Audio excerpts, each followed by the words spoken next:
Summer camps are back open and they are taking extra safety precautions as younger children still can't get the COVID vaccine. Our Gianna Franco has your guide to a safe summer camp.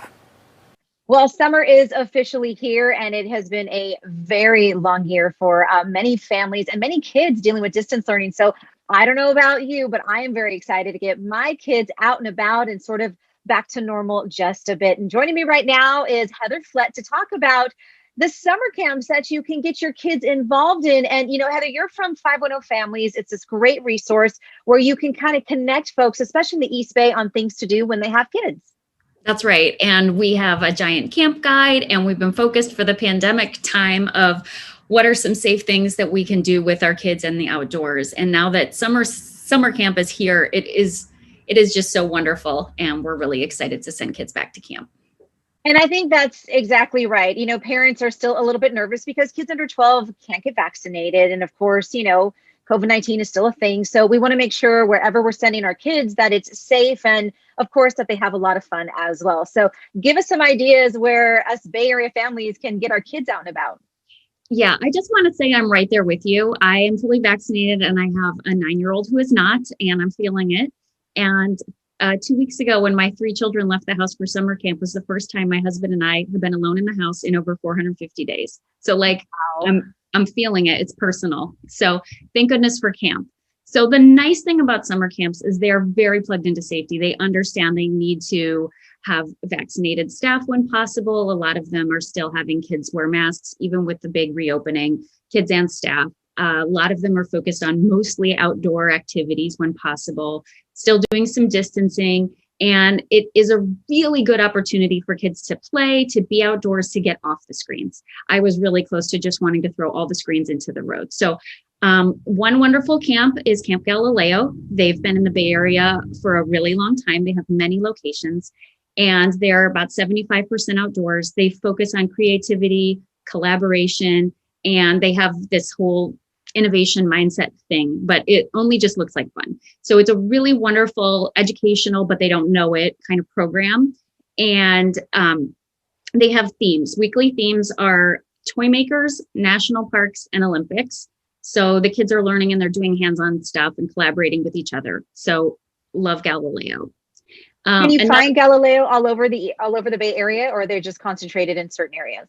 Great question. They have lots of locations and they run for pre-K through 8th graders. So a big wide span of ages and just the most energetic staff you've ever seen. So they're all over. And I would say one tip when finding any camp is, because of capacity restrictions changing all the time, if there's a wait list, sign up for the wait list. Lots of camps are able to reevaluate how many kids they can take. So we are seeing movement on wait lists. Another one that's more sporty and also has many Bay Area locations is Lagarza. Lagarza Sports, they have a multi-sport, which would be my pick. They have basketball, they have volleyball.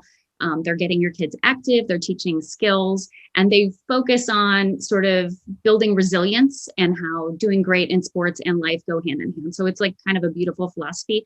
They have 23 locations in the Bay Area, and they're also pre-K through 8th. So that's a great one if your kid's more sporty or you want them to be.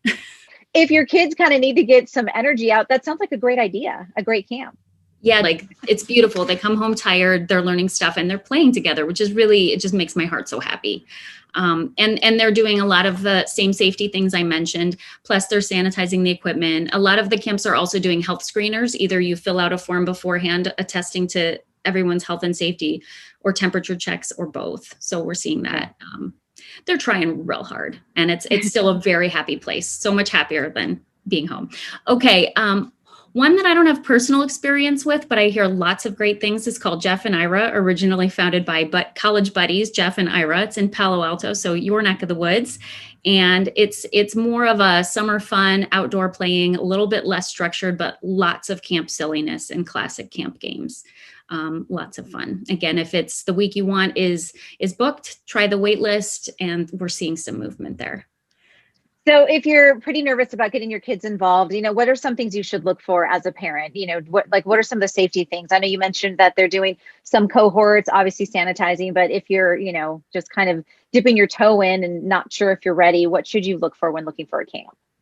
I like when camps are still taking seriously the masking, because K through 12 schools are still requiring masking, right? Your grocery store maybe isn't, but K-12 schools are, and lots of camps are. And I think they're all taking the health of our kids real seriously. So maybe, spend some time on the website, see what it looks like. Although, to be honest, most of the camps are still running pictures and videos of previous years where kids are a little more close than what you would be seeing now. Okay. And maybe you can schedule a visit.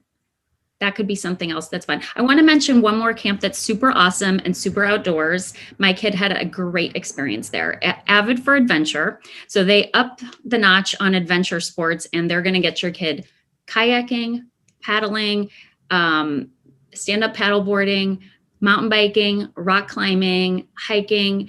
And they do a really wonderful job of meeting your kid where they are emotionally and helping them succeed and build confidence. So that's one thing you're going to find in common with all of the different philosophies.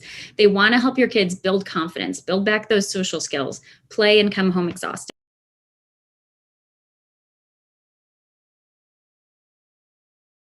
For all of that, and also get our jobs done. So I know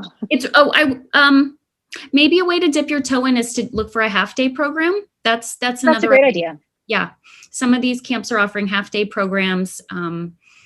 Sometimes it's nice to find the camp you love and then just send them all summer, because by the time they get comfortable there. But it's a reopening year. It's a lot. These are all really, really good ideas. Heather, my next question is, where's the camp for parents? I don't know. And my Instagram feed tells me parents are going everywhere. There, I just see lots and lots of fun places for travel. What I'm doing is scheduling lunch dates with my husband again, so we can do that once a week and just have a little downtime. All right. Well, sounds good. Well, Heather from 510 or 510 Families, you are such a great resource. Thank you for all